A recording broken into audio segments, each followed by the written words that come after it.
satélites. Primeiro, os satélites de comunicação nas órbitas mais altas caem. Em seguida, os astronautas na órbita baixa da Terra não conseguem mais entrar em contato com o centro de controle da missão. E, finalmente, os perigosos, implacáveis raios cósmicos começam a bombardear tudo na Terra, causando destruição e devastação. São essas as consequências terríveis da reversão do campo magnético do planeta que vamos enfrentar. Neste momento, enquanto você assiste a este vídeo, o polo magnético norte da Terra está extremamente fora de sintonia. A situação é tão grave que os cientistas terão de atualizar o modelo do campo magnético global lançado há apenas 4 anos. Será que tudo isso significa que o polo magnético do nosso planeta irá se inverter em breve? Seja paciente, descobriremos isso um pouco mais tarde. Veja bem, o polo magnético está se movendo de forma bastante irregular do Ártico canadense em direção à Sibéria, e esses movimentos são muito imprevisíveis. Mas é normal que o polo esteja se movendo. Há registros de longo prazo de Londres e Paris que comprovam que o polo magnético norte se move aleatoriamente em torno do polo norte rotacional durante períodos de várias centenas de anos. Mas a coisa mais surpreendente sobre seu movimento é que ele está acelerando. Em meados da década de 1990, o polo magnético acelerou inesperadamente de um pouco mais de 16 para 55 km por ano. E, recentemente, o polo cruzou a linha internacional, movendo-se em direção ao hemisfério oriental. A Agência Espacial Europeia lançou satélites de campo magnético extremamente precisos em 2013. Graças a eles, os pesquisadores têm dados excelentes que podem ser usados não apenas para criar mapas de campo magnético, mas também para atualizá-los a cada 6 ou 12 meses. Foi assim que eles puderam perceber que o campo do núcleo também estava enfraquecendo. Isso pode ser um sinal de que o campo magnético do planeta está prestes a se inverter. Para entender melhor esse processo, precisamos descobrir como funciona o campo do núcleo. Digamos que temos um ímã-barra que atravessa o centro do nosso planeta e tem um polo norte e um polo sul. Esse ímã é incrivelmente forte, representando cerca de 75% da intensidade do campo magnético do nosso planeta na superfície. Nosso ímã-barra não está só se movendo, como também está ficando mais fraco, cerca de 7% a cada século. É certo que essa barra não é a representação perfeita do campo do núcleo. É mais como correntes elétricas gerando o campo magnético da Terra. Ainda assim, esse modelo facilita a visualização do que está acontecendo com o nosso planeta atualmente. O campo magnético do nosso planeta desempenha um papel importante na proteção contra a radiação perigosa e atividade geomagnética, que é o produto da interação entre o vento solar e a magnetosfera da Terra. O campo magnético da Terra também se move. Os cientistas vêm estudando e acompanhando o movimento dos polos magnéticos há centenas de anos. Os movimentos históricos desses polos indicam mudanças na geometria global do campo magnético de nosso planeta. E eles também podem indicar o início da reversão do campo. É assim que uma inversão entre os polos magnéticos norte e sul é às vezes chamada. Veja bem, se o polo magnético norte se mover um pouco, isso não é nada demais, mas uma inversão completa pode ter um impacto sério sobre o clima do nosso planeta, bem como sobre a tecnologia moderna. Felizmente, essas viradas não acontecem da noite para o dia. Todo o processo se estende por milhares de anos. Além disso, embora o polo magnético se enfraqueça durante uma inversão de polo, ele não desaparece completamente. Portanto, aqueles eventos assustadores do início do vídeo provavelmente não acontecerão conosco. A magnetosfera continuará protegendo o planeta dos raios cósmicos e das partículas solares carregadas, embora possa haver alguma quantidade de radiação particulada que chegará à superfície da Terra. Os campos magnéticos são gerados por cargas elétricas em movimento. Se algum material permite que essas cargas se movam facilmente nele, ele é chamado de condutor. O metal é um ótimo condutor e geralmente o usamos para transferir correntes elétricas de um lugar para outro. Nesse caso, a corrente elétrica são cargas negativas chamadas elétrons que se movem pelo metal. A corrente é o que gera um campo magnético. A Terra tem um núcleo de ferro líquido. Em outras palavras, há camadas e camadas de material condutor dentro do nosso planeta. Correntes de carga se movem constantemente pelo núcleo e o metal líquido também se move e circula por lá, gerando o campo magnético. Esse campo magnético, por sua vez, produz algo semelhante a uma bolha ao redor do planeta. Ela é chamada de magnetosfera e está localizada acima da parte mais alta da atmosfera. Essa camada protege e desvia a radiação de raios cósmicos de alta energia, que, caso contrário, seria extremamente perigosa para as pessoas e outras formas de vida na Terra. A magnetosfera também interage com a ionosfera, a camada da atmosfera do nosso planeta que contém muitos íons e elétrons livres e é capaz de refletir ondas de rádio. A interação entre essas duas camadas e os ventos solares magnetizados é o que os cientistas chamam de clima espacial. Normalmente, o vento solar é suave e não há clima espacial algum. Mas, às vezes, o Sol começa a lançar nuvens magnetizadas gigantescas de gás que podem acelerar a velocidades incríveis. Elas são chamadas de ejeções de massa coronal, EMCs. Elas são ejetadas do Sol ao longo de várias horas. As EMCs geralmente se parecem com cordas gigantes retorcidas e podem ocorrer espontaneamente. Sua frequência varia de acordo com o ciclo solar de 11 anos. Por exemplo, em um mínimo solar, é possível observar uma ejeção por dia. E quando o Sol está em sua fase mais ativa, pode haver 13 EMCs por dia. As ejeções de massa coronal interrompem o fluxo calmo do vento solar e causam sérios distúrbios que podem danificar coisas tanto no espaço próximo à Terra, como satélites, quanto na superfície do planeta. Se as ejeções de massa coronal chegam à Terra, sua interação com a magnetosfera gera tempestades geomagnéticas. Essas tempestades podem desencadear auroras, que ocorrem quando um fluxo de partículas energizadas atinge a atmosfera e se ilumina. E há também as erupções solares, que se desenvolvem mais rapidamente e com muito mais energia do que as ejeções de massa coronal. As explosões solares geralmente ocorrem logo após as ejeções de massa coronal. As erupções vulcânicas mais poderosas são insignificantes em comparação com as erupções solares, que liberam 10 milhões de vezes mais energia. Em poucos minutos, uma explosão solar pode liberar bilhões de toneladas de partículas carregadas. As explosões solares também são incrivelmente quentes, com temperaturas que atingem vários milhões de graus. Os astrônomos acreditam que essas explosões de radiação solar ocorrem quando o campo magnético do Sol é distorcido em algumas regiões. Em um momento, toda a energia reprimida é liberada. A estrela emite luz e partículas, principalmente elétrons e prótons. A maioria das erupções solares dura minutos, mas algumas continuam por horas. Uma tempestade solar poderosa pode causar um apagão global devastador na Terra. Se não fosse pela magnetosfera da Terra, os efeitos da atividade do Sol seriam muito mais devastadores. Felizmente, a magnetosfera desvia a maior parte do material solar que vem da nossa estrela em direção ao nosso planeta a uma velocidade de mais de 1 milhão de milhas por hora. Mesmo assim, durante eventos climáticos espaciais, há muita radiação perigosa perto da Terra. Ela pode prejudicar os astronautas e as espaçonaves. Além disso, o clima espacial pode danificar grandes sistemas condutores, como oleodutos e redes de energia, sobrecarregando as correntes que circulam dentro deles. Os cientistas mapeiam e rastreiam regularmente a orientação e a forma gerais do campo magnético do nosso planeta. Para fazer isso, eles usam medições locais da orientação e da magnitude do campo. É por isso que eles puderam concluir que a localização do Polo Magnético Norte se moveu por quase 600 quilômetros, desde que as primeiras medições foram feitas em 1831. O campo magnético do nosso planeta se inverte em uma escala de tempo que varia de 100 mil a 1 milhão de anos. É possível saber com que frequência isso acontece observando as rochas vulcânicas no fundo do oceano. Elas capturam a orientação e a força do campo magnético da Terra no momento de sua criação. Portanto, a datação dessas rochas nos dá uma boa ideia de como o campo magnético do nosso planeta evoluiu ao longo do tempo. Do ponto de vista geológico, as reversões de campo acontecem muito rapidamente, mas do ponto de vista humano, elas são extremamente lentas. Uma reversão completa normalmente leva alguns milhares de anos, mas durante esse tempo, a orientação da magnetosfera pode mudar, expondo mais a Terra à radiação cósmica. Esses eventos tendem a alterar a concentração de ozônio na atmosfera.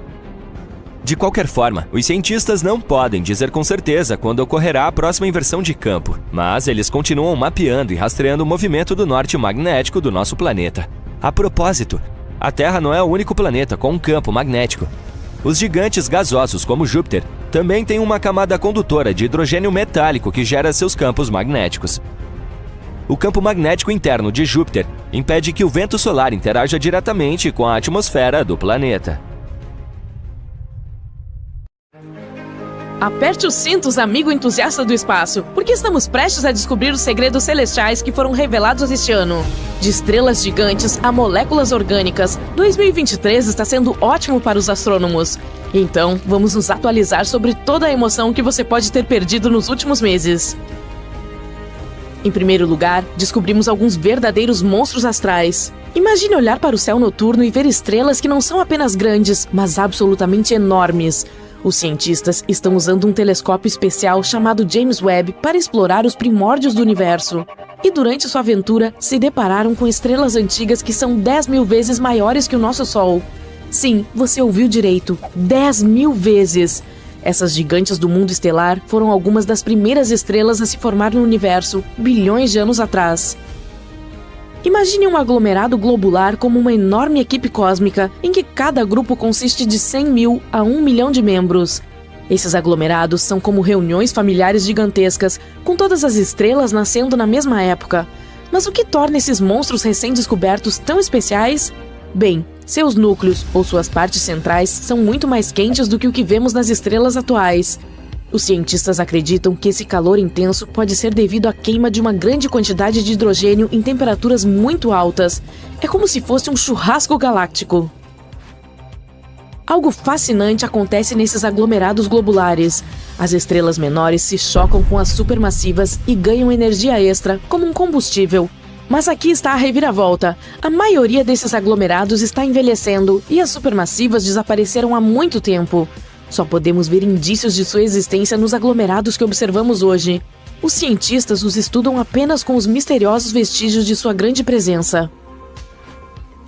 A descoberta dessas estrelas monstruosas é extremamente importante para a nossa compreensão do universo. Se os astrônomos conseguirem reunir mais evidências para confirmar sua existência, seria um grande avanço.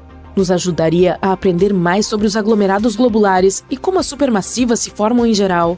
Mas essa foi apenas a primeira descoberta fascinante de 2023. Embora a próxima seja um pouco triste. Sabe aqueles lindos anéis que fazem Saturno parecer tão chique? Bem, adivinhe só, eles podem desaparecer em um futuro não tão distante em termos astronômicos. A missão Cassini da NASA, que explorou Saturno de 2004 a 2017, reuniu alguns dados fascinantes sobre os anéis. Durante o grande finale da Cassini, quando ela fez algumas manobras legais entre Saturno, os cientistas notaram algo surpreendente. Os anéis estavam perdendo muita massa a cada segundo, toneladas dela. Isso significa que esse magnífico halo só permanecerá por mais algumas centenas de milhões de anos no máximo. Isso pode parecer muito tempo para os seres humanos, mas no grande esquema do universo é apenas um piscar de olhos. O importante é que aprendemos que anéis enormes como os de Saturno não duram para sempre. Eles acabam desaparecendo.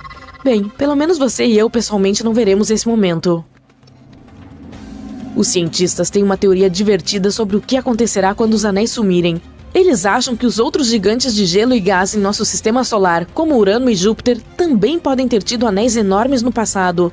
Mas, com o passar do tempo, se desgastaram e se tornaram mais parecidos com as faixas finas e estreitas de asteroides, como as que Urano tem agora.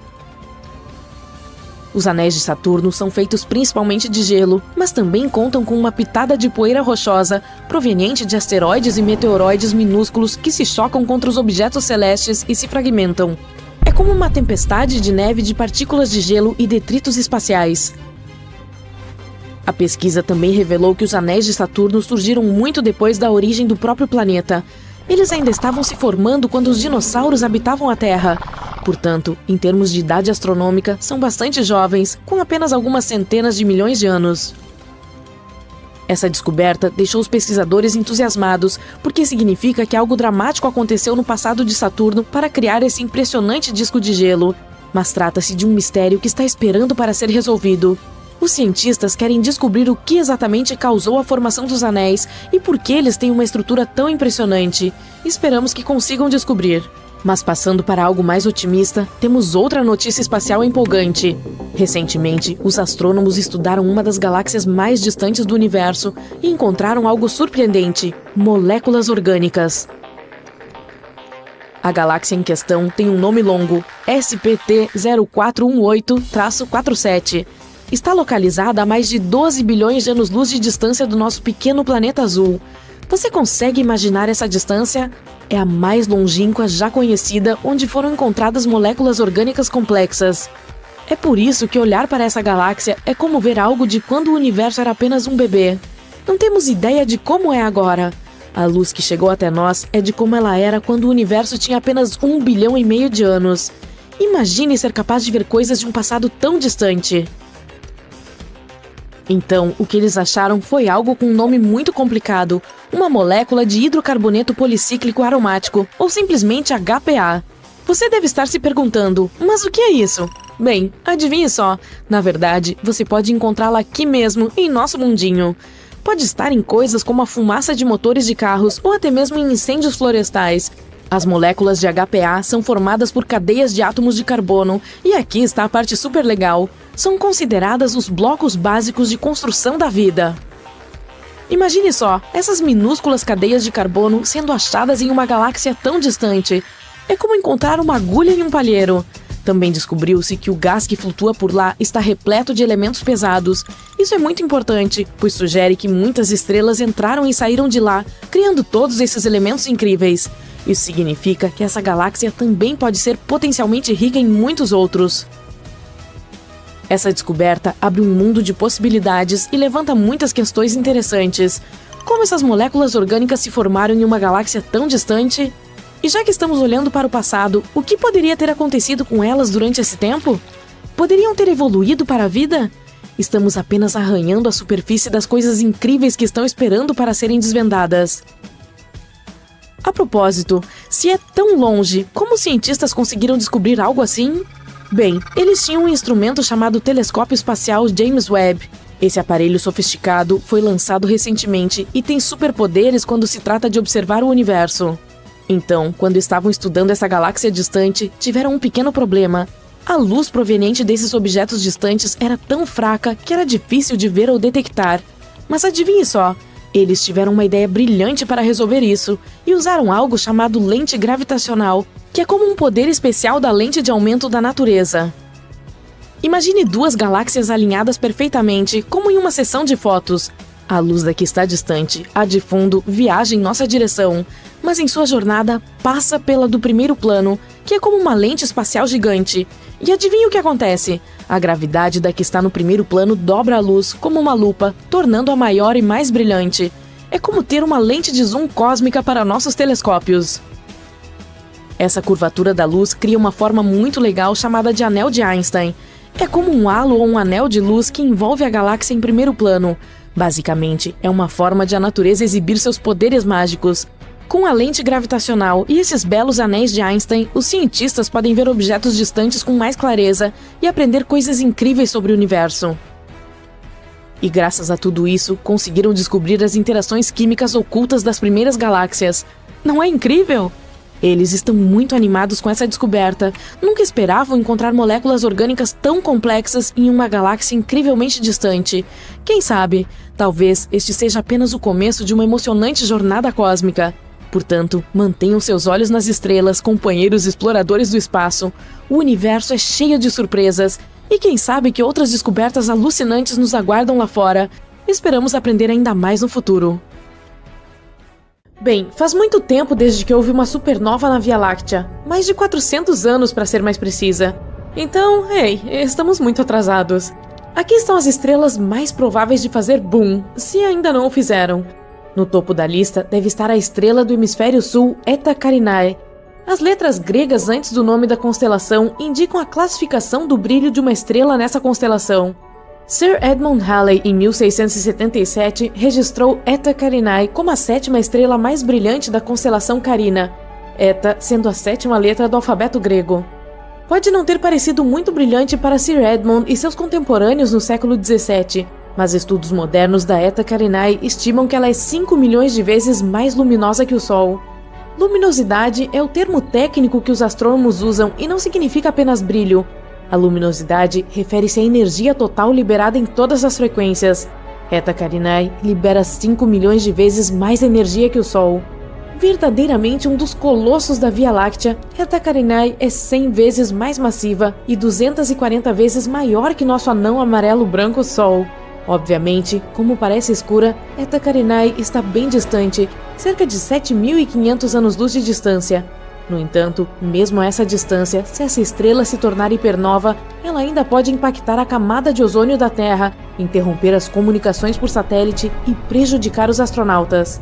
159 anos após a observação de Halley, Eta Carinae experimentou uma explosão semelhante a uma nova. Ela aumentou de uma estrela relativamente fraca para se tornar a segunda estrela mais brilhante visível da Terra, mas apenas por um período de 27 anos.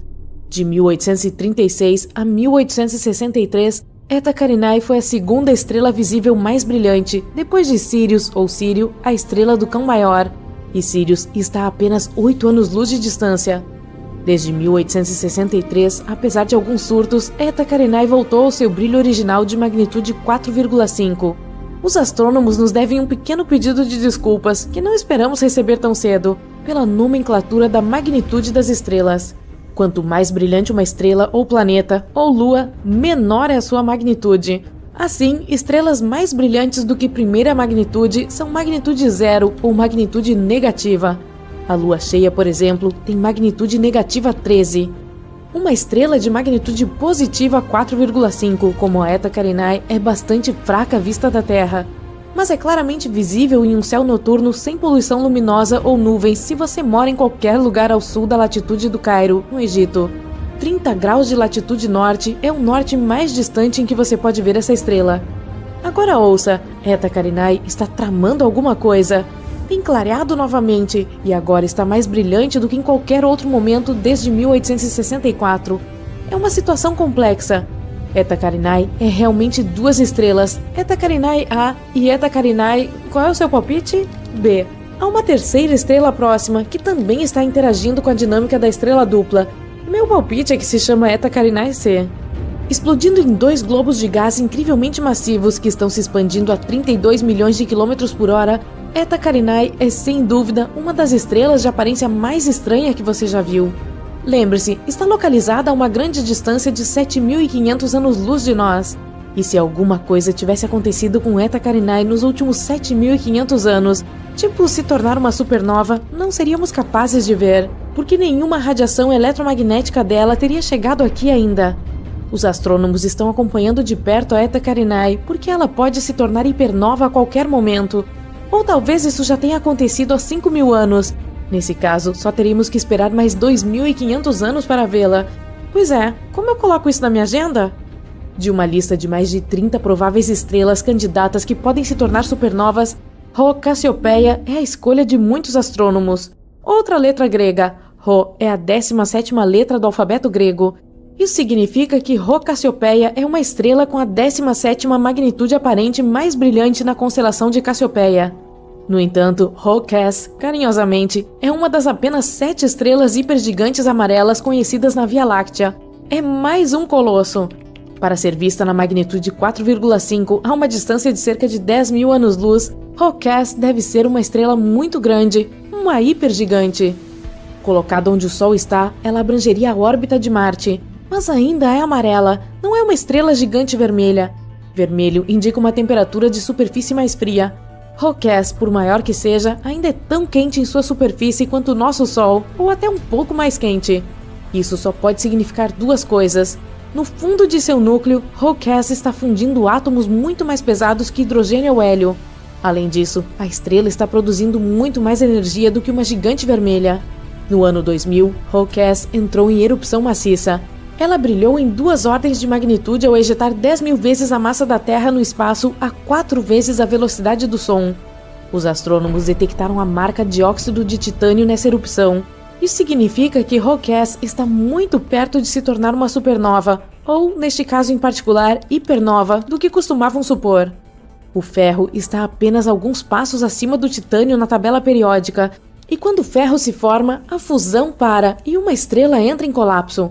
Rho Cass está muito perto disso, ou, mais corretamente, estava muito perto, porque a erupção que vimos no ano 2000 aconteceu realmente 10.000 anos antes. Muitos astrônomos pensam que Rho Cass já se tornou hipernova, formou um buraco negro e nem existe mais.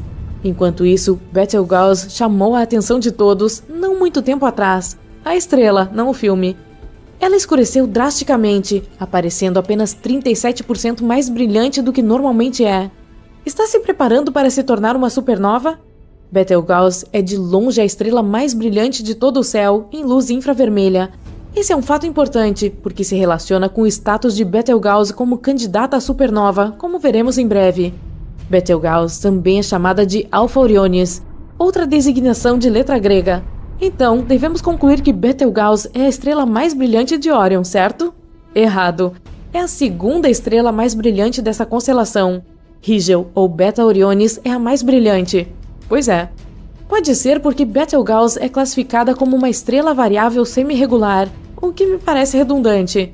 Seu ciclo de pulsação de aproximadamente 400 dias muda seu brilho em cerca de uma magnitude completa, passando de muito mais brilhante do que uma estrela de primeira magnitude para mais próxima de uma estrela de segunda magnitude.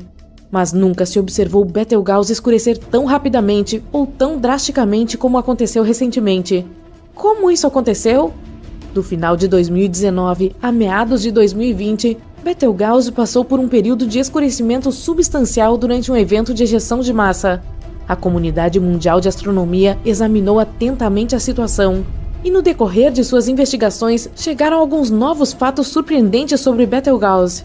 Primeiro, ela não está tão longe quanto pensávamos. A nova distância, agora mais precisa, é de 548 anos-luz. Isso é 25% mais próximo do que a medição anterior. O segundo fato novo, o diâmetro de Betelgeuse foi reduzido na mesma porcentagem. A estrela é agora conhecida por ser 25% menor do que se acreditava anteriormente. A causa do escurecimento dramático de Betelgeuse também foi determinada. A estrela gigante ejetou uma nuvem de gás que continha magnésio. A nuvem bloqueou uma grande parte da luz vinda de Betelgeuse e fez com que ela parecesse visualmente muito mais fraca do que realmente é. O magnésio não está a meio caminho do ferro na tabela periódica, o que significa que Betelgeuse está mais longe de se tornar uma supernova quanto se suspeitava anteriormente. Quando o ferro começa a se formar em uma estrela, significa que essa estrela está perto de encerrar suas reações de fusão. O passo seguinte é a implosão. Ainda não chegamos lá com Betelgeuse. Essa estrela emite a maior parte de sua energia como luz infravermelha, o que também indica que seu núcleo provavelmente ainda está queimando hélio, e não algo que aumentaria muito a quantidade de calor, como carbono, por exemplo. Betelgeuse ainda se tornará uma supernova, mas não por mais 100 mil anos. Você pode riscá-la da sua lista de supernovas por enquanto. Quanto a como pronunciar corretamente Betelgeuse, você pode dizer da maneira que quiser. Existem tantas pronúncias diferentes por aí quanto há pessoas que querem pronunciar corretamente. É uma pesquisa divertida na internet. E uma grande perda de tempo. Então escolha Betelgeuse e siga em frente. A supernova 1987A pegou os astrônomos desprevenidos quando iluminou a Grande Nuvem de Magalhães a mais de 100 mil anos-luz de distância da Via Láctea. Foi quando a atenção se voltou para uma estrela semelhante muito mais próxima da Terra, Rigel, na constelação de Órion. Rigel poderia nos surpreender e de repente virar supernova? Há algo chamado o problema da supernova, que você provavelmente deveria saber, porque pode estar relacionado com a supernova de Rigel, ou não. Parece que estrelas com mais de 17 massas solares nem sempre se transformam em supernovas. Recentemente, uma estrela gigante vermelha simplesmente desapareceu. Mais uma vez, não virou supernova, desapareceu. Isso acontecia com frequência em simulações de computador de supernovas, e agora, finalmente ocorreu na vida real. A massa de Rigel é de 21 massas solares. Em outras palavras, é 21 vezes mais massiva que o nosso Sol. Então, Rigel se tornará uma supernova ou simplesmente desaparecerá em um buraco negro que criará em seu núcleo? Astrônomos e físicos continuam seu trabalho de aprender mais sobre a dinâmica das estrelas massivas, vasculhando o céu em busca da próxima supernova na Via Láctea. Enquanto isso, podemos ficar confiantes de que nós, na Terra, não corremos perigo com os efeitos nocivos das explosões de supernovas próximas. Vivemos em um bairro estelar tranquilo e sereno, exceto por aqueles marcianos que vivem ali ao lado. Quando você olha para o céu noturno, parece que não há muita coisa acontecendo lá em cima e que as estrelas sempre brilham no mesmo lugar. Por milhares de anos, os pesquisadores seguiram a ideia de que as luzes no céu eram imutáveis. Os marinheiros guiavam seus navios usando padrões estelares fixos. Há também os contornos exatos das constelações que observamos hoje, e os astrônomos as identificaram há muito tempo. Parece impossível que um dia acordemos e simplesmente não consigamos mais ver algumas estrelas. Ou será que não? Uma equipe de pesquisadores, a Vanishing and Appearing Sources During a Century of Observations, VASCO, estudou o céu para verificar como estão as coisas com as estrelas. Os astrônomos obtiveram os dados da Gaia, a Agência Espacial Europeia, e compararam as informações de 70 anos atrás com as de hoje para ver como o céu mudou. Para fazer o teste corretamente, eles tiveram que usar telescópios modernos e antigos. E algo realmente interessante aconteceu lá em cima. Mais de 700 estrelas dos mapas antigos estavam faltando. Se uma estrela desaparece, várias teorias podem funcionar. Mas é mais difícil quando centenas delas desaparecem ao mesmo tempo. Será que os dados estavam errados ou essas estrelas eram muito fracas para serem detectadas? Não, eles rapidamente eliminaram essa opção porque essas estrelas claramente faziam parte de suas observações anteriores. Portanto, a primeira coisa que vem à mente quando se fala sobre como as estrelas desaparecem é que elas chegaram ao ponto em que terminaram suas vidas. Podemos ter as estrelas mais massivas de todas, e estamos falando daquelas que são muito mais pesadas que o nosso Sol, e elas passam por mudanças repentinas quando chegam ao fim, o que também chamamos de supernova. É uma explosão poderosa que depois brilha por muitos e muitos meses, e ainda é visível mesmo a centenas de milhões de anos-luz de distância. Mas esse é o ponto. Você vê os traços, ao contrário daqui. Essa poderia ser uma supernova fracassada? Isso significa que talvez uma delas tenha entrado em colapso, mas se transformou em um buraco negro e consumiu os restos de dentro para fora sem causar uma explosão poderosa. Mas ninguém mencionou nenhum sinal de que um buraco negro estivesse ativo em qualquer lugar próximo a essas estrelas. E se as estrelas tivessem se tornado menos visíveis por causa da poeira ou do gás ao redor delas? Isso é algo que pode acontecer facilmente, pois a poeira e o gás interestelares bloqueiam nossa visão de objetos distantes. No entanto, não foram encontrados vestígios de concentrações excepcionalmente altas de poeira ou gás. Nada os destruiu também. Os pesquisadores teriam visto vestígios se algo assim tivesse acontecido. Além disso, essas estrelas desaparecidas não estavam todas na mesma área, o que significa que provavelmente não houve apenas uma coisa fatal que fez com que todas elas desaparecessem. Além disso, as estrelas não estavam no mesmo estágio de suas vidas, portanto, não é possível que todas estivessem acidentalmente perto de seu fim. Elas não eram particularmente velhas ou jovens, e estavam em diferentes níveis de tamanho e brilho. Em alguns momentos, até parecia que essas estrelas não haviam desaparecido por causa de alguns eventos naturais. Talvez fosse algo relacionado a outras civilizações que poderiam estar em algum lugar no espaço. Talvez essa seja uma das maneiras de procurá-las. Poderíamos nos deparar com algumas civilizações secretas de outros planetas se observássemos cuidadosamente o comportamento das estrelas, especialmente aquelas que não conseguimos explicar. Ninguém sabe exatamente o que aconteceu com as estrelas desaparecidas. E, infelizmente, no momento, tudo que temos são essas teorias. Mas você precisa admitir que elas são legais. Talvez seja apenas um tipo de pós-brilho óptico causado por explosões de raios gama ou talvez até mesmo por explosões rápidas de rádio. As explosões rápidas de rádio são pulsos poderosos de ondas de rádio. Elas podem liberar mais energia em alguns milésimos de segundo do que o nosso Sol gigante libera em quase 100 anos. Ainda não entendemos realmente como essas erupções de energia funcionam. Portanto, não sabemos o que elas podem fazer. Mas ainda assim, centenas de estrelas aproximadamente ao mesmo tempo? Há entre 100 e 400 bilhões de estrelas em nossa galáxia. Portanto, provavelmente veremos algumas delas desaparecerem também. Com sorte, entenderemos melhor por que essas coisas podem acontecer. É claro que os cientistas não têm certeza desse número, pois não podemos ver todas as estrelas da Via Láctea estando aqui no nosso planeta natal. Algumas são muito fracas, outras estão muito distantes ou até mesmo escondidas por poeira ou gás, mas eles presumem esses números com base no tamanho, na forma e na massa provável da Via Láctea. E entre os bilhões de estrelas, há pouco mais de 9.000 delas que podemos ver a olho nu. Se quiser ver mais, você precisa de um bom telescópio, que revelará as mais fracas que seus olhos não conseguem discernir. Muitas das estrelas que vemos no céu noturno provavelmente não estão mais vivas. As estrelas são bolas gigantes de gás que produzem luz e calor por meio da fusão nuclear. Entretanto, as estrelas também têm uma vida útil limitada e, eventualmente, ficam sem combustível e param de brilhar. Quando uma estrela passa, ela pode se tornar uma anã branca, uma estrela de nêutrons ou um buraco negro, dependendo do seu tamanho. Os cientistas descobriram que algumas das estrelas que vemos no céu noturno são velhas demais para ainda estarem brilhando. Isso significa que elas podem ter se apagado, mas ainda estamos vendo sua luz, porque ela leva muito tempo para chegar até nós. Na verdade, podemos estar olhando para o passado quando olhamos para as estrelas. Dê uma olhada em todas as estrelas que você pode ver com seus próprios olhos. Elas estão a cerca de 4.000 anos-luz de nós. Isso significa que o que estamos vendo são estrelas que surgiram há 4.000 anos.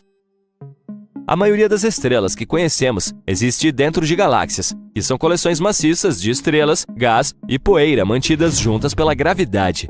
Ainda assim, há grandes áreas de espaço vazio entre as galáxias. E a pergunta é, elas poderiam ter estrelas? Parece que essas áreas do espaço não estão completamente vazias. Ainda há um pouco de gás e poeira, bem como matéria escura, que é um tipo de matéria que não podemos ver, mas sabemos que existe por causa de seus efeitos gravitacionais em outros objetos. Os cientistas descobriram até mesmo algumas estrelas isoladas nessas áreas do espaço. Essas estrelas não se formaram ali. Elas foram parar lá por acidente, o que significa que provavelmente foram ejetadas de suas galáxias por forças gravitacionais ou colisões com outros objetos. E pode haver mais dessas estrelas do que imaginamos, mas elas são simplesmente muito fracas para serem vistas da Terra. As estrelas não cintilam de fato. O que acontece é que nós as vemos assim da Terra. Parece que elas piscam por causa da atmosfera turbulenta do nosso planeta. A luz de uma estrela precisa passar por muitas camadas da atmosfera. Nem todas as camadas são igualmente densas, o que faz com que a luz seja ligeiramente desviada e mude de cor e intensidade. Há uma estrela chamada Sirius que às vezes brilha, cintila e pisca tanto que algumas pessoas até tendem a dizer que se trata de algo extraterrestre. Isso se deve ao fato de que Sirius é muito brilhante e geralmente está baixa no horizonte, o que significa que ela experimenta mais desses efeitos especiais da atmosfera da Terra. Quando no espaço, os astrônomos e astronautas que observam as estrelas de lá não as veem cintilando. Ei, quer ouvir algo legal? Eu, você, seus amigos, o resto da humanidade, somos todos feitos de poeira estelar. Os elementos que compõem os corpos humanos e toda a vida na Terra foram formados no interior das estrelas. Os blocos de construção da vida, como o carbono, o nitrogênio e o oxigênio, foram criados no interior das estrelas e acabaram sendo liberados no espaço quando as estrelas desapareceram. Esses elementos então se tornaram parte de novas estrelas, planetas e, por fim, da vida na Terra. O ferro em nosso sangue foi criado nos núcleos das supernovas, que são explosões maciças que ocorrem quando as estrelas se apagam. Alguns dizem que até mesmo o cálcio em nossos dentes e ossos provavelmente vem de estrelas em explosão. O oxigênio em nossos pulmões foi criado nos núcleos de estrelas maciças antes de ser liberado no espaço por meio de supernovas. Mais de 1 milhão de terras podem caber no nosso Sol. Uma nova pesquisa mostra que entre 20% e 35% dos sóis comem seus próprios planetas. E 1/4 dos sistemas planetários orbitando estrelas como o Sol tiveram um passado caótico. A própria coisa que dá vida também pode tirá-la. Todos os planetas do nosso sistema solar giram em torno do Sol, e todos eles fazem isso de uma forma um tanto consistente. É mais provável que tenham permanecido assim desde que entraram em cena, mas nem todos. Essa existência caótica significa que um sistema solar tinha muitos planetas na ninhada, até que o Sol hospedeiro decidiu derretê-los. Nosso sistema solar é projetado perfeitamente para que a gravidade de nenhum planeta interfira em outra. A força gravitacional em Júpiter é muito maior que a da Terra, o que significa que se a Terra se aproximasse de Júpiter, se transformaria em outra lua para Júpiter. O planeta é tão grande que, comparando, se a Terra fosse do tamanho de uma uva, Júpiter teria o tamanho de uma bola de basquete. Mesmo com a melhor tecnologia do mundo, é difícil dizer se as estrelas de fato comem seus planetas. A melhor maneira de estudar isso é observando sistemas binários. Essa é apenas uma maneira científica de dizer um sistema com 2 estrelas orbitando uma a outra. Normalmente, ambas as estrelas se formaram na mesma época, a partir dos mesmos gases e nas mesmas condições. Isso significa que elas devem conter mais ou menos os mesmos elementos. Quando você abre os olhos pela manhã, a luz do Sol que está viajando por milhões de quilômetros o cumprimenta. Quanto mais perto chegamos, mais quente fica. Mas os raios que partem do Sol também contêm certos produtos químicos que os tornam únicos. Os produtos químicos associados ao Sol são materiais leves como oxigênio, carbono, hidrogênio e hélio. Podem ser encontrados outros produtos nele também, mas esses são os principais. Ao estudar esses elementos, você pode aprender a história de um sistema solar com detalhes suficientes para determinar se ele foi caótico ou não. Os cientistas estudaram 107 sistemas binários compostos de sóis como o nosso, analisando a luz. Como cada sistema continha 2 sóis, eles os compararam e contrastaram para ver as diferenças. Eles observaram as estrelas com uma fina camada externa com elementos diferentes dos de sua companheira. Todos os sóis contêm elementos leves, mas há alguns que possuem elementos rochosos como ferro, silício e titânio próximos ao Sol. Esses elementos estão associados a terrenos acidentados que você encontraria na superfície, mas eles estão flutuando no meio do espaço. A camada externa mais fina é especialmente rica em ferro em comparação com as outras camadas. Muitas estrelas são gêmeas ao nascer, mas a maioria das estrelas da Via Láctea tem um amigo em um sistema binário. Isso significa que nosso Sol é único por não ter um parceiro. Mas existem algumas teorias que sugerem que o Sol pode ter perdido seu gêmeo no passado. Estaria a cerca de 184 anos-luz de distância e o chamam de HD 186302. Essa pode ser a nossa estrela da sorte. Um berçário estelar é onde nascem milhares de estrelas. Elas são feitas de gás e poeira, que gradualmente entram em colapso sob seu próprio peso. Nosso Sol pode ter começado dessa forma há 4,6 bilhões de anos. E quando elas estão maduras o suficiente, vão para o campo aberto, geralmente com seus companheiros de viagem. Na verdade, os cientistas afirmam que até 85% de todas as estrelas podem existir em pares binários ou ter mais amigos, mas mais de 50% são duplas. O único problema é que não podemos realmente vê-la, pois se desviou de sua órbita original há uma eternidade. Mas traços dela podem ser encontrados na nuvem de Oort. Esse é um vasto aglomerado de espaço que consiste em cometas, rochas espaciais e gelo nas bordas externas do alcance do nosso Sol. Eles flutuam bastante, pois estão longe da gravidade solar e podem ser facilmente retirados de sua órbita para o espaço aberto. Voar por tal espaço não é diferente de voar por qualquer vazio aleatório do espaço. A razão pela qual alguns desses elementos leves no espaço contêm elementos de rocha que você encontraria na superfície de um planeta é porque o Sol os tirou de sua órbita e os devorou à medida que se aproximavam. Isso também acontece quando uma estrela fica muito grande em seu lugar e começa a comer tudo ao seu redor. De acordo com os cientistas, se uma estrela come um planeta, pode torná-lo caótico e girar tão rapidamente que por fim ele se desfaz. Mas não se preocupe, há uma chance muito baixa de o Sol devorar um planeta em um futuro próximo. As estrelas se formam quando uma enorme nuvem de hidrogênio e hélio cresce até entrar em colapso sob seu próprio peso. A pressão aumenta e atinge níveis extremos de calor que nem conseguimos medir. Eventualmente, os átomos de hidrogênio perdem seus elétrons, fazendo com que o hidrogênio se funda e libere energia, contrariando o colapso da gravidade. Mas quando a força gravitacional supera a fusão do hidrogênio, a estrela começa a se expandir e se torna uma gigante vermelha. E então, depois de cerca de 1 bilhão de anos, o hidrogênio no núcleo externo vai embora, deixando uma grande quantidade de hélio nas proximidades, que se funde com o resto dos elementos ao redor. Quando todo o hélio desaparece, a gravidade encolhe a gigante vermelha, transformando-a em uma anã branca. E quando desaparece completamente, os restos da estrela liberam toneladas de gás e poeira para o espaço. Os cientistas afirmam que o nosso Sol tem entre 7 a 8 bilhões de anos restantes antes de atingir esse estágio. Mas mesmo que isso se torne realidade, não aconteceria da noite para o dia. Algo assim leva milhões de anos para acontecer. Mas e se o Sol decidisse nos devorar durante a noite enquanto conversamos? O planeta começaria a esquentar em segundos. Cada pequena mudança de grau levaria a eventos catastróficos. As geleiras poderiam derreter em questão de segundos e inundar as terras costeiras. Mesmo pequenas ilhas em áreas remotas do mundo ficariam submersas. E, à medida que o calor aumentasse, todas as áreas cobertas de neve derreteriam instantaneamente e se transformariam em climas desérticos.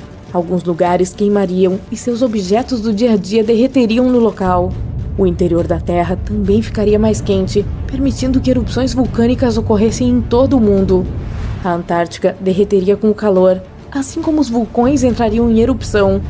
E em questão de minutos, o planeta inteiro se transformaria em fogo e cinzas antes de explodir em pequenos pedaços flutuando no espaço, alcançando áreas das quais nunca ouvimos falar. Mas não se preocupe, algo assim não vai acontecer de verdade. Caso o Sol interferisse na nossa rotação, os resultados seriam diferentes.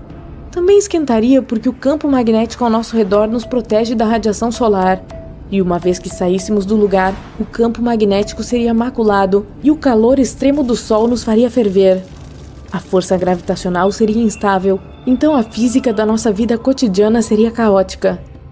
Teremos que esperar 5 bilhões de anos a partir de agora para o Sol se transformar em uma gigante vermelha. Ele vai crescer devorando Mercúrio e Vênus.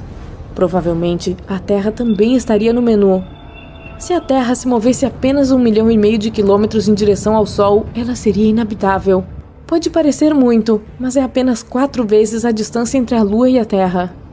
Detectar a composição química dos raios solares em sistemas solares mais distantes pode ajudar os cientistas a encontrar outros planetas semelhantes à Terra.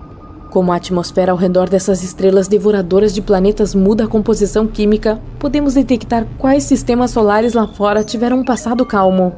A principal coisa que devemos observar é se os planetas têm um ciclo orbital saudável. Com nada mais atrapalhando, podemos assumir que o planeta poderia seguir os mesmos passos que a Terra fez para os humanos estarem aqui.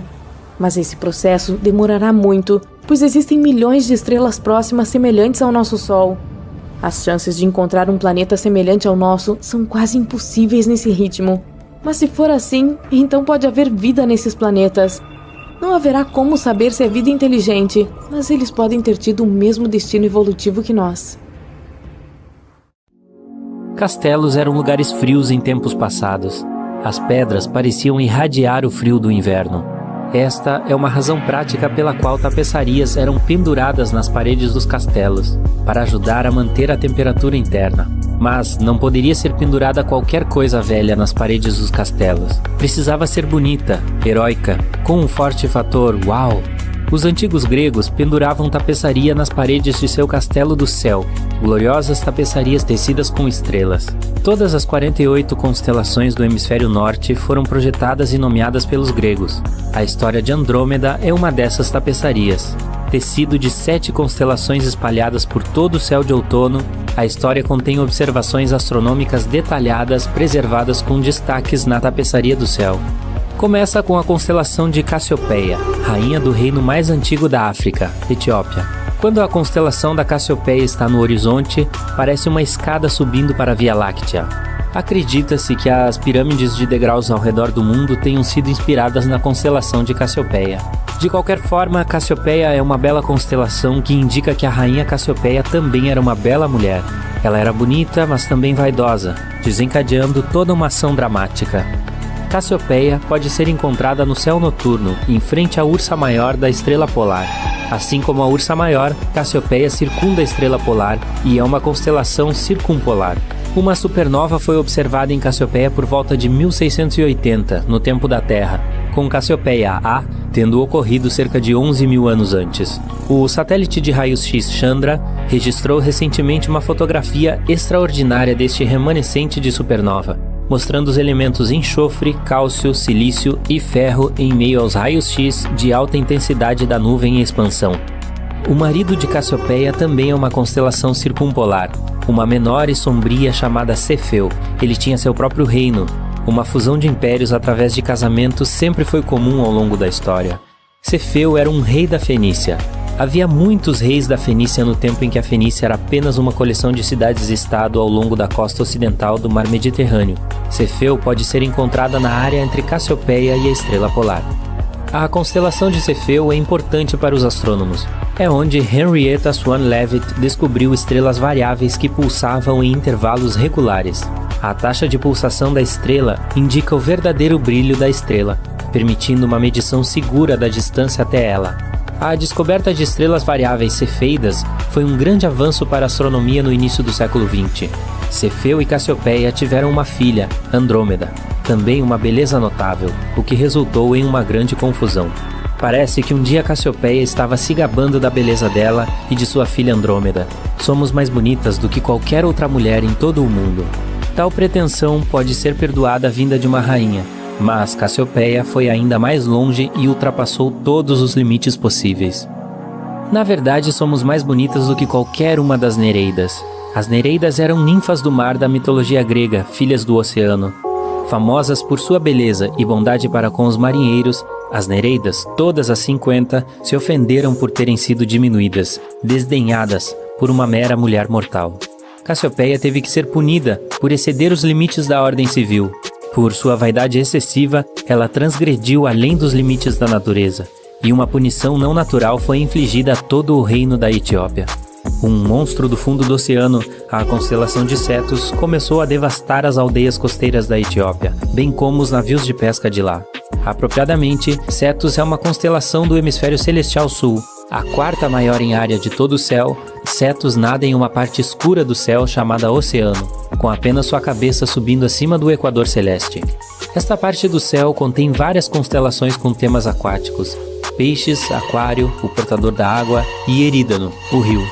Mais de 50 exoplanetas foram descobertos em Cetus. Pode apostar que o telescópio espacial James Webb terá um dia de campo analisando os espectros das atmosferas desses planetas em busca de sinais de vida.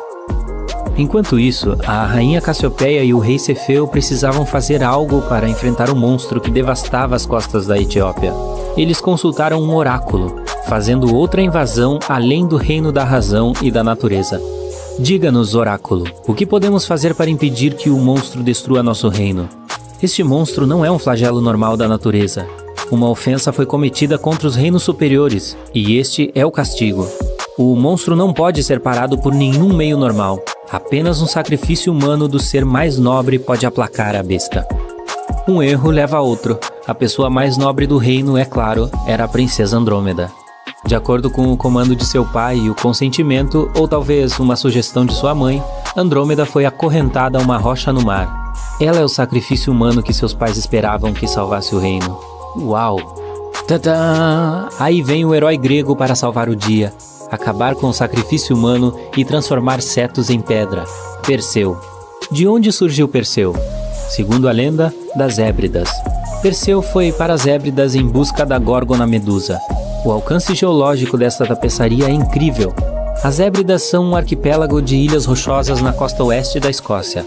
Era impossível navegar mais longe. Elas ficavam no fim do mundo. Perseu não teve que navegar para as Hébridas. Ele voou em um par de sandálias aladas. Muito bem, Perseu. Medusa foi uma das maiores vilãs de todos os tempos. Um olhar para Medusa era tão aterrorizante que o petrificaria. Literalmente o transformaria em pedra. A missão de Perseu era uma missão fatal. Então, o que nosso herói fez? Em vez de olhar para Medusa, Perseu usou o princípio científico da reflexão. Ele matou Medusa, usando o reflexo dela em seu escudo polido. Em nossa tapeçaria estrelada, Perseu é retratado segurando a cabeça decepada de Medusa. No céu noturno, um olho na cabeça da Medusa abre e fecha e abre novamente. Os astrônomos árabes chamaram a estrela de Algol. Algol é uma estrela dupla eclipsante. Uma estrela é brilhante, a outra nem tanto. À medida que a estrela mais escura orbita a brilhante, ela passa na frente da brilhante, eclipsando-a, e o olho se fecha. Como a estrela fraca leva 2 dias, 20 horas e 49 minutos para orbitar a estrela brilhante, o olho na cabeça da Medusa se abre mais ou menos a cada dia e meio. A constelação de Perseu fica imediatamente abaixo de Cassiopeia, e os observadores do céu rapidamente olham para ver se Algol está eclipsada, se o olho de Medusa está aberto ou fechado. Perseu voou de volta das Hébridas acompanhado de Pégaso, o cavalo alado. A parte central de Pégaso é um grande quadrado composto por 4 estrelas. À medida que a Terra gira em torno do Sol, o grande quadrado fica bem no centro do céu noturno no outono. No verão, o triângulo de verão de Vega, Deneb e Altair ficam no centro do céu noturno. Na primavera é Léo, o leão, e no inverno é Orion, o caçador. Estas são as paredes do castelo no céu, e todas têm maravilhosas tapeçarias que as adornam. A constelação de Andrômeda compartilha uma estrela chamada Alferates com Pégaso. É um dos cantos do grande quadrado, então parece que Andrômeda pode estar andando em Pégaso. Sua coroa, lembre-se de que ela é uma princesa, está flutuando nas proximidades. M31, a galáxia de Andrômeda. Para ver a M31, atravesse os cantos do grande quadrado da estrela mais baixa até a mais alta, e depois vá um pouco mais longe para ver a galáxia de Andrômeda. Certifique-se de espreitar pelo canto dos olhos. Chama-se visão desviada. Os cantos dos olhos são mais sensíveis à luz, Então você poderá ver a enorme galáxia espiral a 2,5 milhões de anos-luz de distância, com uma mancha de luz 1,5 vezes maior que a lua cheia. Perseu não entra para o sacrifício humano, então ele o interrompe e salva Andrômeda, expondo Cetus ao olhar de Medusa. E aqui encontramos a segunda variável eclipsante em nossa tapeçaria do céu, Mira, a estrela do coração de Cetus, o monstro marinho. Mira, de onde tiramos a palavra inglesa mirror, tão adequada a uma história sobre a beleza fútil, é uma estrela dupla eclipsante. A estrela fraca que orbita a estrela brilhante é uma anã branca, que não é brilhante o suficiente para ser vista a olho nu. O efeito é que o coração de Cetus desliga, Mira é eclipsado e desaparece. Este ciclo se repete a cada 332 dias. Nossa fabulosa tapeçaria de estrelas tem as únicas duas estrelas binárias eclipsantes visíveis a olho nu, a galáxia espiral mais próxima e um herói que não gosta de sacrifício humano e usa o princípio científico da reflexão para frustrar monstros mitológicos. Uau! Eu também gostaria de ter uma dessas pendurada no meu castelo.